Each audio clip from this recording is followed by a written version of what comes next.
Welcome to recipes in my way. இன்றைக்கி நம்ம அருமையான சுவையில் சிக்கன் குழம்பு தான் செய்ய போகிறோம். காரசாரமான இந்த சிக்கன் குழம்பை இதுவரைக்கும் இந்த மாதிரி சாப்பிட்ருக்க மாட்டீங்க.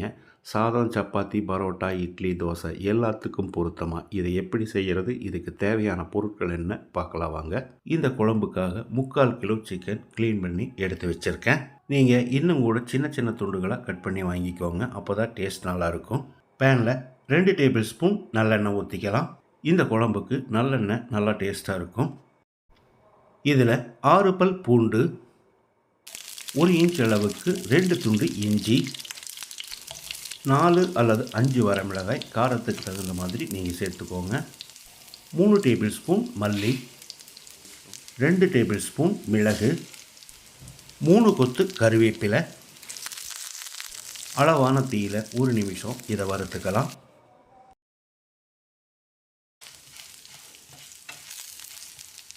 இப்போ இதோட 1 டீஸ்பூன் சீரகம், 1 டீஸ்பூன் சோம்பு, மறுபடியும் ஒரு 10-20 செகண்ட் இதை பிரட்டி விட்டுக்கலாம்.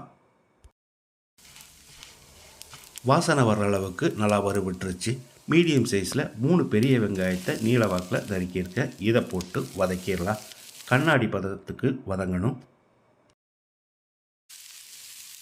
இந்த அளவுக்கு வதங்கினது போதும். 150 கிராம் அளவுக்கு 2 தக்காளியை நறுக்கி வச்சுருக்கேன், இதை போட்டு வதக்கிடலாம். தக்காளி மசிகிற அளவுக்கு வதங்க வேண்டியதில்லை, ஓரளவுக்கு வதங்கினாலே போதும். தக்காளி நல்லா வதங்கிருச்சு. இப்போ இதை எடுத்து ஆற வச்சிடலாம். நல்லா ஆறின பிறகு மிக்ஸி ஜாரில் போட்டுக்கலாம். 1 கப் அளவுக்கு தண்ணி ஊற்றி பேஸ்ட்டாக அரைச்சி எடுத்துக்கலாம். குக்கரில் 3 டேபிள் ஸ்பூன் நல்லெண்ணெய் ஊற்றிக்கலாம். சின்னதாக 3 துண்டு பட்டை, 3 ஏலக்காய், 3 கிராம்பு போட்டுக்கோங்க. 2 கொத்து கருவேப்பிலை. இப்போ இதில் நம்ம அரைச்ச மசாலாவை ஊற்றிடலாம்.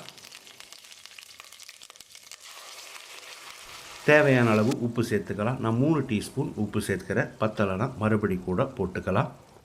1/2 டீஸ்பூன் மஞ்சள் தூள். 1 நிமிஷம் இதை நல்லா கலந்து விடணும். இந்த மசாலா நல்லா கொதிக்கட்டும்.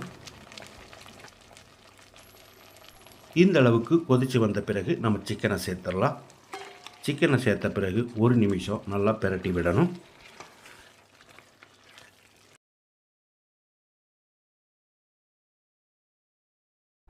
இது ஒரு 5 நிமிஷம் கொதிக்கட்டும்.